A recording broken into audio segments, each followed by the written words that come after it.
Hello friends, welcome back to Anveshana channel. आज हम लोग पढ़ेंगे रीतिकाल के भेद, रीतिबद्ध, रीति सिद्ध और रीति मुक्त। ठीक है, ये जो टॉपिक है, ठीक है, बहुत इम्पॉर्टेंट है। ठीक है, और ये हमारे सिलेबस में भी है, तो हम लोग इसको पूरे विस्तार से पढ़ेंगे। ठीक है, रीतिबद्ध, रीति सिद्ध और रीति मुक्त। ठीक है, चलिए आइए पढ़ना स्टार्ट करते हैं। देखिए, रीतिकालीन काव्य को मुख्य रूप से 3 वर्गों में विभाजित किया जा सकता है। ठीक है, तो रीतिकालीन काव्य को मुख्य रूप से तीन तीन भागों में हम लोग बांट सकते हैं। ठीक है, कौन कौन? देखिए, रीतिबद्ध काव्य, ठीक है, रीति सिद्ध काव्य और रीति मुक्त काव्य। ठीक है, अगर हम रीतिकाल का समय सीमा देखते हैं तो कब से कब तक माना गया है? देखिए, 1700 संवत, ठीक है, विक्रमी संवत 1700 से लेकर 1900 तक रीतिकाल का समय माना गया है। ठीक है, अगर हम इसको ईस्वी में चेंज करेंगे तो 57 माइनस कर देंगे। ठीक है, तो कितना हो जाएगा? 1643 ईस्वी से लेकर 1843 ईस्वी तक रीतिकाल रहा। ठीक है, ये रीतिकाल का समय सीमा है। अब देखिए, अब हम लोग नामकरण देखते हैं। ठीक है, किन किन विद्वानों ने क्या क्या नाम दिया। ठीक है, तो इससे भी प्रश्न आते हैं।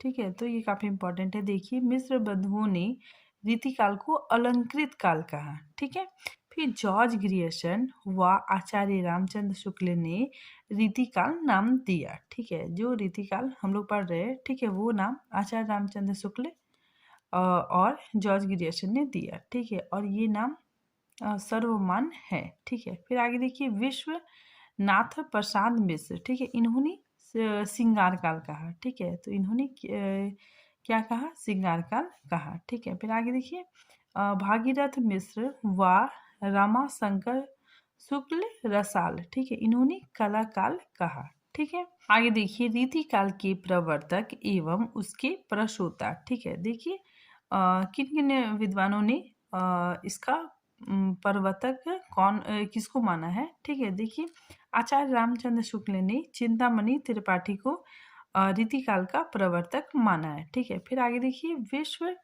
विश्वनाथ प्रसाद मिश्र ने कृपाराम, ठीक है, कृपा राम को रीतिकाल का प्रवर्तक माना है। ठीक है, फिर डॉक्टर नगेंद्र ने केशव दास को रीतिकाल का प्रवर्तक माना है। ठीक है, अब आगे देखिए, जो काम आचार्य रामचंद्र शुक्ल नहीं कर पाए वह काम विश्वनाथ प्रसाद मिश्र ने किया। ठीक है, यानी विश्वनाथ प्रसाद जी ने रीतिकाल को 3 भागों में बांटा। ठीक है, इसके 3 भेद बताए। ठीक है, कौन कौन? रीतिबद्ध कवि, ठीक है, रीति सिद्ध कवि और रीति मुक्त कवि। ठीक है, तो ये विभाजन विश्वनाथ प्रसाद मिश्र ने किया था। ठीक है, अब देखिए, अब हम लोग बारी बारी से सब पढ़ते हैं।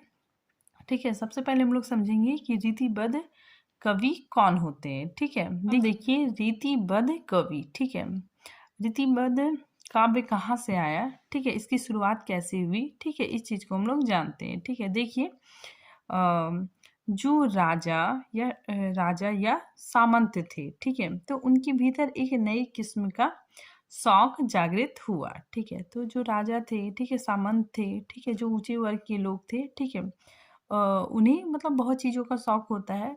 ठीक है, तो इसी बीच उनके भीतर एक नई किस्म का शौक जागृत हुआ। ठीक है, क्या शौक जागृत हुआ? देखिए, शास्त्रीय ज्ञान प्राप्त करने का शौक इनके अंदर आया। ठीक है, और इस दौर के राजाओं में शास्त्रीय ज्ञान प्राप्त करने का शौक जागृत हुआ। ठीक है, परंतु यह काम इतना आसान नहीं था। ठीक है, क्योंकि इसके लिए काफ़ी अध्ययन करना पड़ता है। ठीक है, मेहनत करना पड़ता है। ठीक है, तो इसकी जिम्मेदारी कवियों ने ले ली। ठीक है, तो इसकी जिम्मेदारी किसे दिया गया? कवियों को दिया गया। ठीक है, तो इसकी जिम्मेदारी कवियों ने ले ली। ठीक है, और कवियों ने कहा कि हम आपको शास्त्रीय ज्ञान देंगे, शास्त्रीय ज्ञान से परिचित करवाएंगे। ठीक है, तो देखिए, आगे देखते हैं, इस दौर के जो कवि थे, ठीक है, उन्होंने राजाओं को शास्त्रीय ज्ञान प्राप्त कराने के लिए संस्कृत के जो काव्य शास्त्र, ठीक है, काव्य शास्त्र के जो ग्रंथ थे, ग्रंथ थे, ठीक है, काव्य शास्त्र के जो ग्रंथ थे, ठीक है, सिद्धांत थे, नियम थे, ठीक है, उन सिद्धांतों को खूब अध्ययन किया, ठीक है। तो संस्कृत के काव्यों को, ठीक है, संस्कृत के काव्यों को खूब अध्ययन किया, ठीक है। और उसके बाद फिर उन्होंने क्या किया कि ब्रज भाषा में उसका अनुवाद किया, ठीक है। तो कवियों ने क्या किया, सबसे पहले अध्ययन किया, ठीक है, उसके बाद फिर ब्रज भाषा में उसका अनुवाद किया, ठीक है, और ब्रज भाषा में अनुवाद किया, ठीक है। और उसको समझाने के लिए, ठीक है, मतलब उसको समझाने के लिए उदाहरण देकर कविताएं लिखी, ठीक है। तो कवियों ने क्या किया, पहले संस्कृत काव्य शास्त्र का अध्ययन किया, ठीक है, संस्कृत ग्रंथों का अध्ययन किया, ठीक है, उसके बाद फिर ब्रज भाषा में उसका अनुवाद किया, उसके बाद फिर उदाहरण देकर समझाने लगी, ठीक है, उदाहरण देकर कविताएं लिखी, ठीक है। तो देखिए इस चीज़ को मैंने डायग्राम से भी लिखा है, ठीक है। सबसे पहले ये कवि है, ठीक है, तो इसने क्या किया, संस्कृत के काव्य शास्त्रीय ग्रंथ को पढ़ा, ठीक है, उसके बाद फिर ब्रज भाषा में अनुवाद कर दिया, ठीक है, फिर इसको समझाने के लिए उदाहरण देकर कविताएं लिखी, ठीक है। आगे ये काफी इंपॉर्टेंट है, इसको लक्षण ग्रंथ परंपरा भी कहते हैं, ठीक है। तो यहाँ पे देखिए कि जिन कवियों ने संस्कृत के काव्य शास्त्रीय नियमों सिद्धांतों को ध्यान में रखकर, ठीक है, उदाहरण देकर कविताएं लिखी, ठीक है, ये कवि रीतिबद्ध कवि कहलाए, ठीक है। तो ये कवि क्या कहलाए, रीतिबद्ध कहलाए, ठीक है। इन्होंने काव्य शास्त्रीय नियमों सिद्धांतों, ठीक है, सिद्धांतों को ध्यान में रखकर उदाहरण देकर कविताएं लिखी, ठीक है, तो ये रीतिबद्ध कवि कहलाए, ठीक है। रीतिबद्ध कवि कौन थे, ठीक है, जो नियमों में, ठीक है, नियमों में बंद कर, ठीक है, नियमों में बंद कर जो कविताएं रचते थे, ठीक है, वही रीतिबद्ध कवि होंगे, ठीक है, क्योंकि इसके नाम से पता चल रहा है रीतिबद्ध, ठीक है, तो ये नियमों में बंद कर रचनाएं रचते थे, ठीक है। आगे देखिए, यह काव्य धारा उन कवियों की है जिन्होंने राजाओं व सामंतों को शास्त्रीय ज्ञान देने के लिए लक्षण ग्रंथ की रचना की, ठीक है। तो रीतिबद्ध कवि लक्षण ग्रंथ की रचना करते थे, ठीक है। तो लक्षण ग्रंथ के अंतर्गत क्या आ गया, रस छंद अलंकार गुण दोष आदि आ जाएंगे। आगे देखिए, ये पहली संस्कृत के ग्रंथ से लक्षण या सिद्धांत का अनुवाद ब्रज भाषा में प्रस्तुत करते थे, ठीक है, फिर उन्हें सिद्धांत या लक्षण के उदाहरण के रूप में कविताएं लिखते थे, ठीक है। तो ये रीतिबद्ध कवि कहलाए, ठीक है। फिर आगे देखिए, संस्कृत में काव्य शास्त्रीय ग्रंथ रीति काल के मूल स्रोत है, ठीक है। तो ये काफी इंपॉर्टेंट है, ठीक है, कि रीति काल का मूल स्रोत क्या है, तो संस्कृत के काव्य शास्त्रीय ग्रंथ, ठीक है। आगे देखिए, इसी काव्य धारा को लक्षण ग्रंथ परंपरा भी कहते हैं, ठीक है। तो ये मैंने बताया, ठीक है, वही चीज है कि इसी काव्य धारा को लक्षण ग्रंथ परंपरा भी कहते हैं, ठीक है। तो आई होप आप लोग को समझ में आ गया होगा कि रीतिबद्ध कवि क्या होता है, ठीक है, जो मतलब नियमों में बंद कर रचनाएं करते थे, ठीक है। देखिए, रीतिबद्ध कवि जो मतलब संस्कृत के काव्यांगों,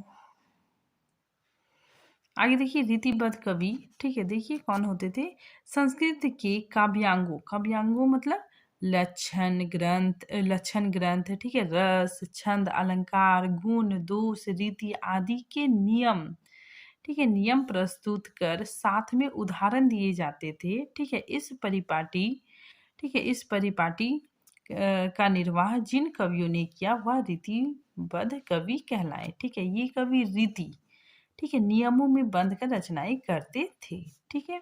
तो इसमें रीतिबद्ध काव्य में क्या सबसे ज्यादा इम्पोर्टेंट क्या है इसमें, कि इसमें नियम होते थे और उदाहरण होते थे, ठीक है। मतलब वे कवि जिन्होंने काव्यांगों के लक्षण ग्रंथ रस छंद अलंकार गुण दोष आदि इसके साथ नियम भी प्रस्तुत किए, ठीक है, साथ ही उसके उदाहरण भी दिए, ठीक है। तो वे रीतिबद्ध कवि कहलाए, ठीक है। तो इसमें इन्होंने क्या किया, नियम के साथ साथ उदाहरण भी प्रस्तुत किए, ठीक है। अब देखिए रीतिबद्ध कवि कौन कौन थे, ठीक है, प्रमुख कवि कौन कौन थे, ठीक है। सबसे पहले केशव, ठीक है, केशव भी रीतिबद्ध कवि थे, ठीक है।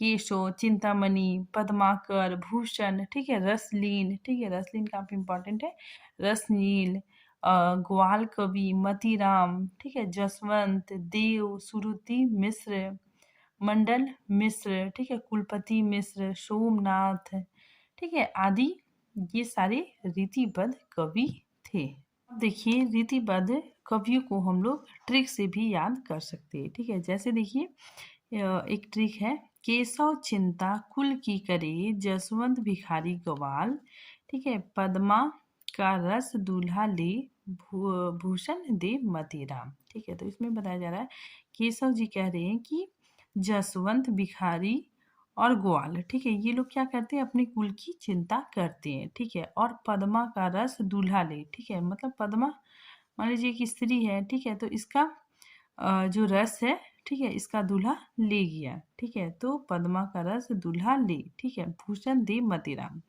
ठीक है, तो भूषण भूषण मतलब हम समझ सकते हैं आभूषण, ठीक है, तो मतीराम ने आभूषण दिया, ठीक है। तो इससे ट्रिक से आप लोग याद कर सकते हैं, ठीक है, रीतिबद्ध कवियों को। रीति सिद्ध कवि, ठीक है, देखिए रीति सिद्ध कवि कौन थे, देखिए वे जिन्होंने लक्षण ग्रंथ नहीं लिखे, ठीक है, तो इन्होंने लक्षण ग्रंथ नहीं लिखे, ठीक है, लेकिन रीति के सिद्धांतों को ध्यान में रखकर, ठीक है, इसके सिद्धांतों को ध्यान में रखकर काव्य रचना की, ठीक है, वे रीति सिद्ध कवि कहलाए, ठीक है। आगे देखिए रीति सिद्ध कवियों ने लक्षण ग्रंथ ना लिखकर लक्षण ग्रंथ को ध्यान में रखकर रचनाएं रची, ठीक है। तो देखिए इसमें क्या कहा जा रहा है, देखिए यहाँ पे काफी अच्छे से समझ में आ जाएगा कि इस वर्ग में वे कवि आते हैं जिन्होंने रीति ग्रंथ की रचना नहीं की, ठीक है, मतलब लक्षण ग्रंथों की रचना नहीं की, ठीक है, लेकिन रीति की पूरी जानकारी उन्हें थी, ठीक है, जो नियम थे, ठीक है, जो सिद्धांत थे, उनकी पूरी जानकारी उनको थी, ठीक है, और इस जानकारी का पूरा पूरा उपयोग उन्होंने अपने ग्रंथ में किया, ठीक है, लेकिन इन्होंने क्या किया कि उस जानकारी का पूरा पूरा उपयोग अपने ग्रंथ में किया, ठीक है। तो रीति सिद्ध कवि क्या हो गए कि इन्होंने लक्षण ग्रंथ की रचना नहीं की, ठीक है, लेकिन उसकी पूरी जानकारी ये लोग रखते थे, ठीक है, और उस जानकारी का पूरा पूरा उपयोग अपने ग्रंथ में करते थे, ठीक है। आगे देखिए रीति सिद्ध कवियों ने उन लक्षण ग्रंथ भले ही ना लिखे हों, ठीक है, तो रीति सिद्ध कवियों ने उन लक्षण ग्रंथ भले ही ना लिखे हों, लेकिन अपने काव्य सृजन करते समय उन लक्षणों का पालन अवश्य किया है, ठीक है, तो इन्होंने नियमों का पालन अवश्य किया है, ठीक है। देखिए इन कवियों को संस्कृत के काव्य शास्त्रीय नियमों इत्यादि का ज्ञान तो था, ठीक है, लेकिन उदाहरण देकर कविता लिखना ये जरूरी नहीं समझते थे, ठीक है, तो इन्हें संस्कृत काव्य शास्त्रीय नियमों, ठीक है, इत्यादि का ज्ञान तो था, ठीक है, लेकिन ये उदाहरण देकर कविताएं नहीं लिखते थे, ठीक है, उन नियमों का उपयोग करते हुए अपना काव्य सृजन करते थे, ठीक है। देखिए अब देखिए प्रमुख रीति सिद्ध कवि कौन कौन थे, ठीक है, देखिए बिहारी, रसनिधि, सेनापति, ठीक है, नृप शंभुनाथ, ठीक है, पजनेश, हरजी, राम सहाय दास भगत, ठीक है, कृष्ण कवि, द्वित देव, बेनी वाजपेयी और वृंद, ठीक है। देखिए इसको हम लोग ट्रिक से याद कर सकते हैं, ठीक है, देखिए यहाँ पे ट्रिक है कि बिहारी के रस में, ठीक है, बिहारी के रस में राम कृष्ण की सेना वृंदावन गई, ठीक है, तो देखिए बिहारी के रस में राम कृष्ण की सेना वृंदावन गई, ठीक है, तो बिहारी से बिहारी हो गया, ठीक है, रस से रस निधि हो गया, ठीक है, राम से राम सहाय दास हो गया, ठीक है, कृष्ण से कृष्ण कवि, ठीक है, सेना से सेनापति और वृंद से वृंद कवि। यहाँ पे देखिए दो कवि ऐसे हैं, ठीक है, जिनका नाम मतलब सेम टू सेम मिलता है, ठीक है, तो इसको आप लोग ध्यान रखिएगा कि रसलीन रीतिबद्ध कवि है, ठीक है, और रसनिधि, ठीक है, रसनिधि रीति सिद्ध कवि थे। अब हम लोग पढ़ते रीति मुक्त कवि, ठीक है, देखिए रीति मुक्त कवि कौन थे, देखिए इन कवियों ने रीति से मुक्त होकर, ठीक है, स्वतंत्र रूप से कविताएं लिखी, ठीक है, तो रीति मुक्त कवि इसके नाम से पता चल रहा है कि ये पूरी तरह से मुक्त थे, ठीक है, इन्होंने मतलब ना तो कोई सिद्धांतों नियमों का कुछ भी पालन नहीं किया, ठीक है, इन्होंने स्वतंत्र रूप से कविताएं रची, ठीक है, अपने काव्य की रचना की। ठीक है, देखिए रीति मुक्त कवियों ने रीति विषयक काव्यगत परंपराओं का पालन नहीं किया। ठीक है, तो इन्होंने जो काव्यगत परंपराएं हैं, ठीक है, उसका पालन नहीं किया। ठीक है, आगे देखिए जिन्होंने बिल्कुल स्वतंत्र होकर, ठीक है, अपनी सहज भाव की स्वच्छंद अभिव्यक्ति की। ठीक है, तो ये बिल्कुल स्वतंत्र होकर, ठीक है, अपनी अनुभूतियों को, ठीक है, स्वच्छंद अभिव्यक्ति की। ठीक है, वे रीति मुक्त कवि कहलाए। ठीक है, देखिए ये स्वच्छंद काव्यधारा, इनकी स्वच्छंद काव्यधारा थी। ठीक है, तो इनकी स्वच्छंद काव्यधारा थी। ठीक है, आगे देखिए जिन कवियों ने ना तो रीति निरूपण ग्रंथ की रचना की, ठीक है, और ना ही रीति की जानकारी का उपयोग करते हुए काव्य रचना की, ठीक है, बल्कि जिन्होंने रीति के बंधन से पूर्णतः मुक्त होकर, ठीक है, तो इन्होंने रीति के बंधन से पूर्णतः मुक्त होकर कविताएं लिखी, वे रीति मुक्त कवि कहलाए। ठीक है, आगे देखिए इन कवियों ने काव्यांग निरूपण करने के बजाय अपने हृदय की स्वतंत्र वृत्तियों के आधार पर काव्य रचना की। ठीक है, तो इन्होंने क्या किया, काव्यांग निरूपण, ठीक है, नहीं किया। ठीक है, इसके बजाय हृदय की स्वतंत्र वृत्तियों के आधार पर काव्य रचना की। ठीक है, आगे देखिए यह आंतरिक अनुभूति का काव्य काव्य है। ठीक है, तो इनका जो काव्य है, ठीक है, रीति मुक्त कवि का, ठीक है, तो ये क्या है, आंतरिक अनुभूति का काव्य है। ठीक है, यह मूलतः आत्मा प्रधान और व्यक्तिगत अनुभव का काव्य है। ठीक है, आगे देखिए घनानंद। घनानंद इस धारा के सर्व प्रमुख कवि हैं। ठीक है, अन्य कवियों में आलम, बोधा, ठाकुर तथा द्वित देव आते हैं। ठीक है, तो याद रखिएगा आप लोग कि घनानंद इस धारा के सर्व प्रमुख कवि थे। ठीक है, फिर अगर हम इसको ट्रिक से याद करना चाहते हैं तो आप लोग ऐसे याद कर सकते हैं कि धन, ठीक है, धन मतलब पैसा। ठीक है, धन ने आलम और बोधा को ठाकुर के घर बुलाया। ठीक है, ठाकुर ठाकुर मतलब भगवान के घर को भी ठाकुर का घर कहा जाता है। ठीक है, तो धन ने आलम और बोधा को ठाकुर का घर बुलाया। ठीक, तो रीति मुक्त कवि कौन थे? ठीक है, जिन्होंने कोई भी नियम का पालन नहीं किया, ठीक है, और स्वतंत्र रूप से अपनी रचना की। ठीक है, देखिए इन्होंने संस्कृत के नियमों से मुक्ति पाई, ठीक है, और दरबार में रहकर अपनी निजी अनुभूतियों की कविताएं लिखी। ठीक है, तो ऐसे कवि रीति मुक्त कवि कहलाए। ठीक है, तो आज ये टॉपिक यहीं पे खत्म होता है। ठीक है, अगर आपका कोई प्रश्न है तो आप कमेंट बॉक्स में पूछ सकते हैं। ठीक है, तो मिलते हैं नए टॉपिक के साथ, तब तक के लिए थैंक यू।